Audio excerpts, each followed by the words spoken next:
Hi, and welcome to the moviesbywomen.com podcast channel. I'm your host, Ashley D. This year's Sundance Film Festival premiered some exciting independent movies made by women. In 2006, it included Maria Maggenti's Puccini for Beginners. 7 years in the making, this sophisticated screwball comedy is the director's first film since her 1995 hit An Incredibly True Adventure of Two Girls in Love. We sat down with Maria and talked to her about the trials and tribulations of bringing to life her second independent film.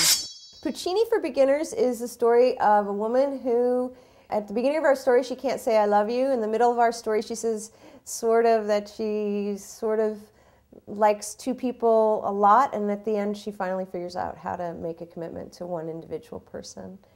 It's a Manhattan screwball comedy about psychoanalysis and sexual identity and gender. I had been seeing someone who broke up with the woman he was with, and he started seeing me, and I kept saying, why can't I meet her? Why can't I meet her? Doesn't she want to be friends with me? And he kept saying, no, she does not want to be your friend. But why? She does a crossword puzzle, she's a feminist, and she studied Latin, and I studied Latin, we have so much in common. And he was like, she doesn't want to meet you. You're the new girlfriend.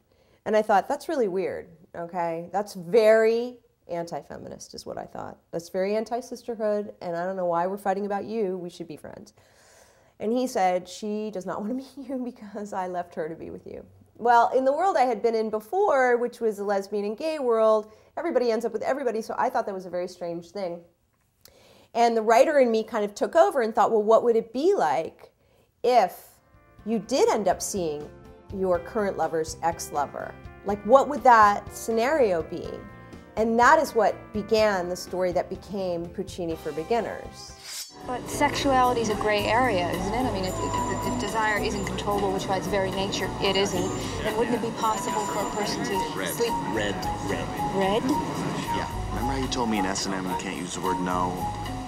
Stop, because it ruins the sex, so you choose a color as the code word? I told you that? Yes, so that's all I have to say, red. So I pulled it out, and it was first called Us, Them, and Me, because the main theme I was interested in was where does someone fit in terms of sexual identity. So the us, lesbians, them, straight people, me, my main character, who didn't seem to fit in anywhere. It was part of a much bigger, fatter, more complicated, very unworked out script that was like 173 pages that I brought with me to the Sundance Writers Lab in 1996.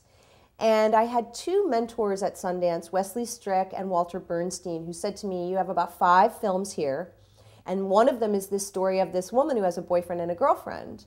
Why don't you extract that, because it seems like the simplest of all these stories you have that take place over the course of 15 years, and just work on that. And I was like, really? Oh, that sounds interesting. All right, let me see what happens if I pull them out.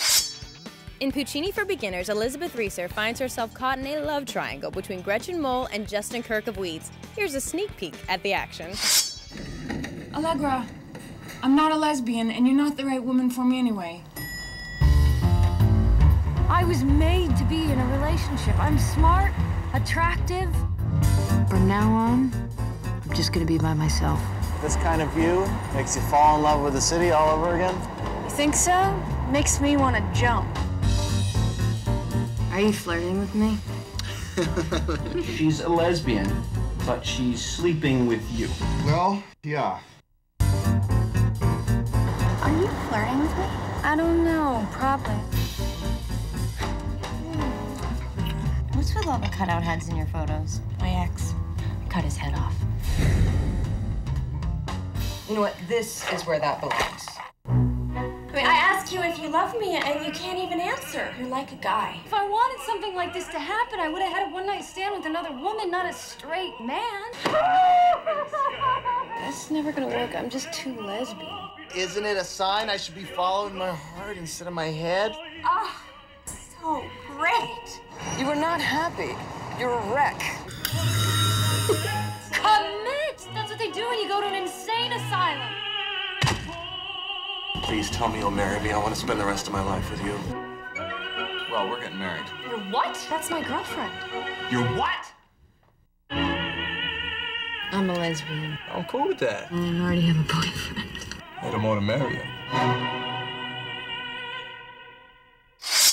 Now let's get back to talking to writer-director Maria Maggenti from Puccini for Beginners. I like Puccini for Beginners because the characters are very smart and literate and articulate. And in a dumbed-down culture, that means a lot to me. The film is a very romantic idea of New York. It's the New York City I grew up in. It's a city of people who care about politics and conversation and music and relationships. It's not the New York that currently exists. It's not a city about people who care about clothes and real estate.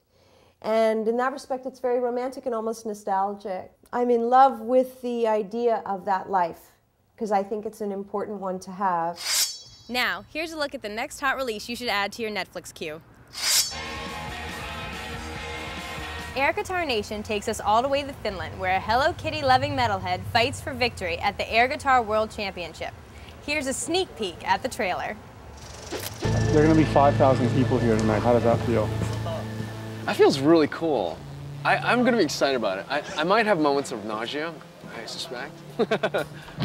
We are in the world stage here. I mean, I think C. Diddy's, he's in a no man's land. I think he's just out of his element here, and I think he's going to be laughed at, ridiculed. In Austria, playing air guitar is quite a big thing. We have like competitions in every region of Austria. There's, I don't know, hundreds and thousands of people taking part. Rock, metal, the sound of the guitar means so much to me. I just feel the energy of the music is playing, and then what comes out, what comes out.